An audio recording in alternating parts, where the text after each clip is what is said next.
She smirked and said, "Calm down. It was just a kiss. The real issue here is your insecurity." I looked her dead in the eyes and shot back.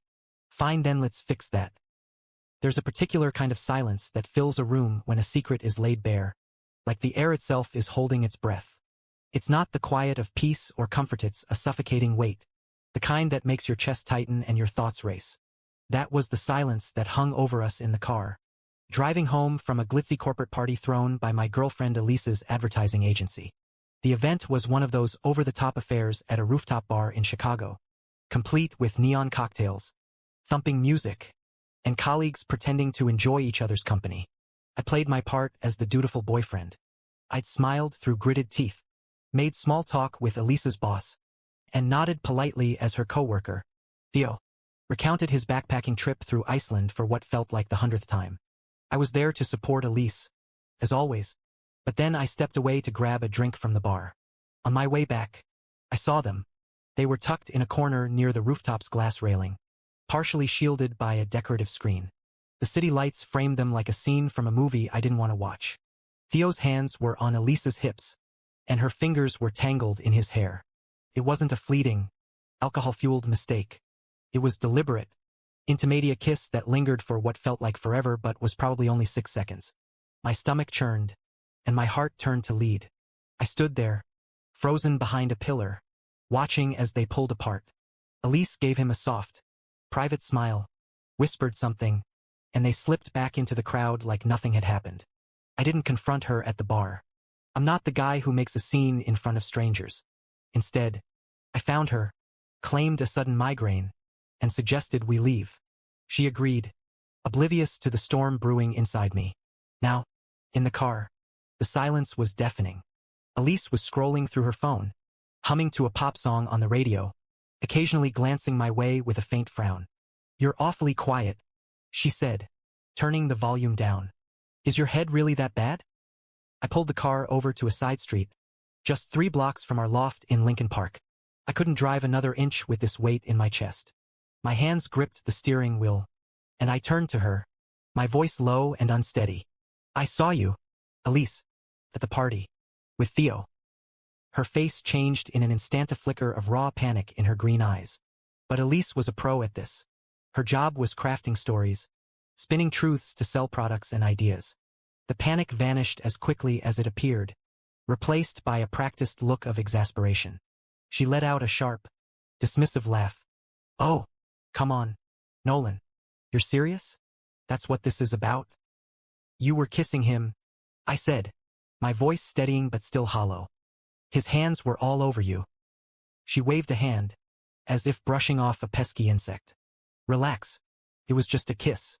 It was nothing. We'd all had a few drinks. It's a work thing. Nolan, you're making this into something it's not."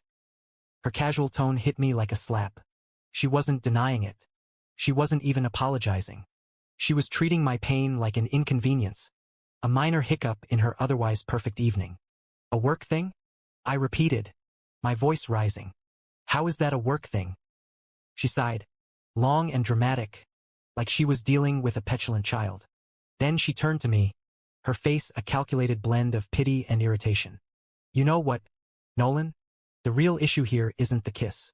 The real issue is your insecurity. You've always had this problem. You're looking for something to be upset about because you're not secure in yourself or in us." Insecurity.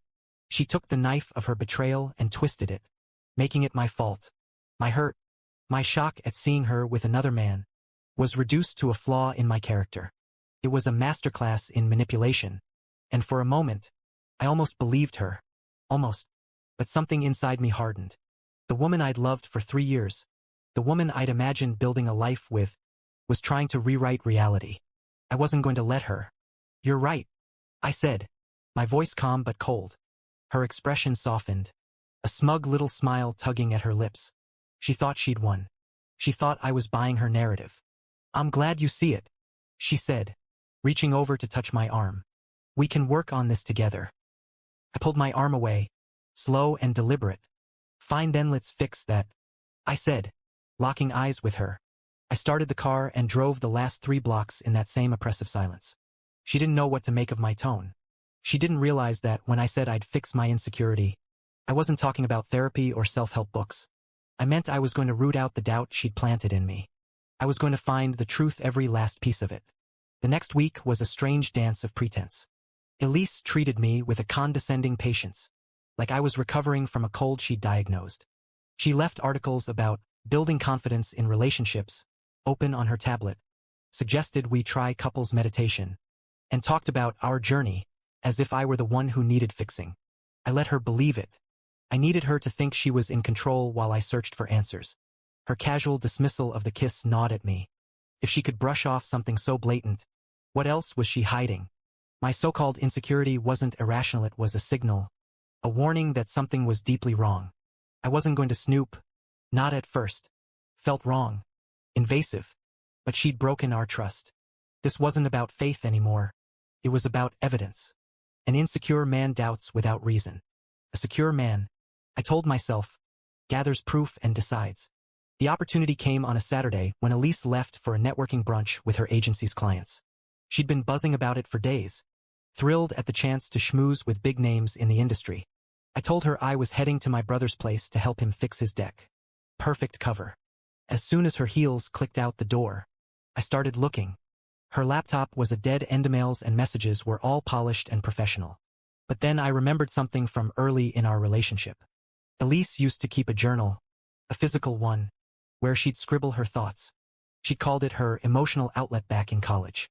I hadn't seen her write in one for years, but a hunch pulled me to her closet. In a box of old photos and keepsakes, I found it. A sleek, navy blue notebook with her initials embossed in gold. My pulse raced. This was a line I couldn't uncross, but her voice echoed in my head. The real issue is your insecurity. I opened it.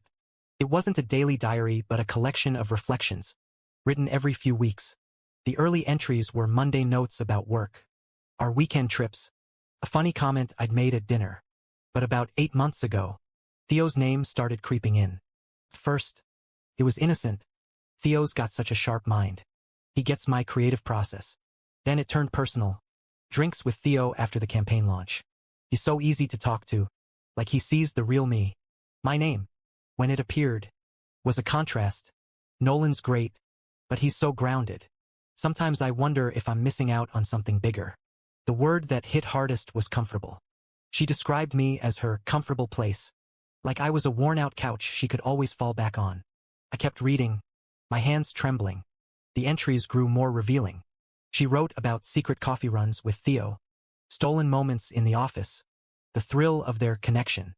And then, for weeks ago, I found the entry that broke me. It happened. After the client dinner, Theo and I went back to his place. I feel guilty, but I also feel alive. Nolan's my anchor, my safe bet. I know it's selfish, but I'm not ready to let that go. Theo's the spark, but he's not the future. Is it wrong to want both? The rest was a self-justifying ramble. She wasn't cheating, she was exploring her complexity. She wasn't betraying, Mesh was finding herself. She wrote about my predictability, how I was a good man but not her epic love story. I was the steady guy, the fallback, while she chased something more exciting. I sat on the closet floor, surrounded by her neatly organized clothes, and felt the hurt drain away. It was replaced by a cold, unshakable clarity. I wasn't insecure. I'd been played. My first impulse was to leave, to pack my things and vanish. But that felt too easy, like letting her control the story. She'd spin it to her friend's poor Elise, stuck with an unstable boyfriend who couldn't handle her. No, she'd built her life on a curated image. The successful, charming ad exec with the perfect relationship. I was going to dismantle that facade, not with lies, but with her own words. Elise's 29th birthday was 2 weeks away. She'd planned a lavish dinner at a trendy French bistro in Wicker Park, reserving a private room for 15 of her closest friends. It was her moment to shine, to bask in the adoration of her social circle. It was also the perfect stage for what I had in mind. My plan wasn't about revenge, it was about truth. She called me insecure, but I was going to prove I was the most secure person in the room by exposing the reality she'd hidden. I took photos of the most incriminating journal entries, the ones about Theo, about me being her safe bet, about her manipulating her friends' perceptions of her perfect life. I had my evidence. For the next 2 weeks, I played the part of the reformed boyfriend. I was attentive, engaged, even went along with her suggestion to try a mindfulness app together. She ate it up, thinking I'd swallowed her narrative whole. Meanwhile, I was planning. I told her I wanted to do something special for her birthday, a tribute, where her friends would share stories about her. She loved the idate fed her need to be the center of attention. I asked for the guest list to coordinate, and she handed it over without a second thought. I emailed her friends, pitching a roast and toast for the dinner, but with a twist. I said we'd include a reading of Elisa's old poetry from college to celebrate her creative roots. It was a lie, but a believable one. Then I hired a professional local theater actress named Mara with a commanding voice and a knack for dramatic delivery. I met her at a coffee shop, gave her a script I'd compiled from Elisa's journal entries, and paid her generously to play the role of Lila, an old college friend who'd just moved to Chicago. The night of the birthday dinner arrived. The bistro's private room was stunning dim lighting, velvet curtains, and a long table set with crystal glasses. Elise was radiant at the head of the table, soaking up the attention. Theo was there, a few seats away, smirking like he owned the place. I caught Elisa's eye, and she gave me a warm smile, the kind you'd give a loyal dog. She thought this night was hers. After the entrees, I stood, tapping my glass. Everyone, as you know, Elise is an incredible person, and tonight we're celebrating her journey. We'll hear some stories from you all, but first, a special surprise. Lila, an old friend from Elisa's college days, is going to read some of Elisa's early poetry to show where her creative spark began. Mara stood, holding a few printed pages, looking every bit the part. Elise frowned slightly, not recognizing her, but the excitement of the moment kept her quiet. Mara began, her voice rich and theatrical. From the Journal of Elise, Reflections on Her Journey. She started with a safe entry about Elisa's ambition, her drive to conquer the ad world. The room nodded, charmed. Elise beamed. Then Mara's tone shifted. Theo brings something out in me that Nolan never could. He sees the world in vivid colors, while Nolan's stuck in black and white. Talking to him feels like waking up. Elisa's smile froze. Theo shifted in his seat, his smirk gone. Mara pressed on. I know it's wrong, but with Theo, I feel alive. Nolan's my safe bet, my fallback. He's steady, but he's not the story I want to tell. Is it so wrong to want both the spark and the safety? The room went still. Eyes darted between Elise, Theo, and me. Elisa's face drained of color, her hands gripping the table. Mara didn't stop. She read about Elisa's friends. I have to keep up the act for them. Jenna thinks I have it all together, but she doesn't see the mess. And Karash's so clingy, always needing reassurance. It's draining. Jenna and Kara, sitting across from Elise, looked like they'd been slapped. Mara ended with the final blow. I should leave Nolan. It's the right thing, but I'm not ready to give up this life, this loft. He's too convenient. I'll do it when it suits me. She folded the pages and sat down, saying, such raw, honest writing. The silence was absolute. Elise looked like a statue, her eyes wide with horror. Theo stared at his plate. I stood again. So, I said, my voice steady, that's the truth. And now that I know it, I'm not insecure anymore. Turns out, the problem wasn't me.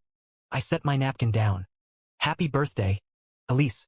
Then I walked out, leaving her in the wreckage of her carefully crafted image. The fallout was immediate. My phone buzzed with texts, furious ones from Elise, confused ones from her friends. Jenna and Kara left the dinner right after me. I later heard. Elise sent a long email a few days later, a mix of apologies and accusations. She called me cruel, said the journal was just a venting space, that she didn't mean it. But it was too late. I forwarded her the script I'd given Mara. With a single line, I didn't write a word. I moved out that weekend. Elise was gone, staying with her sister, according to a mutual friend. Her perfect life, her job, her friends, her reputation was fractured. I didn't feel triumph, but I didn't feel regret either. She tried to make her betrayal my fault, but I turned the tables. In the end, I didn't ruin her life. I just read her own words aloud. And sometimes, that's all the truth needs. It's all the truth needs. It's all the truth.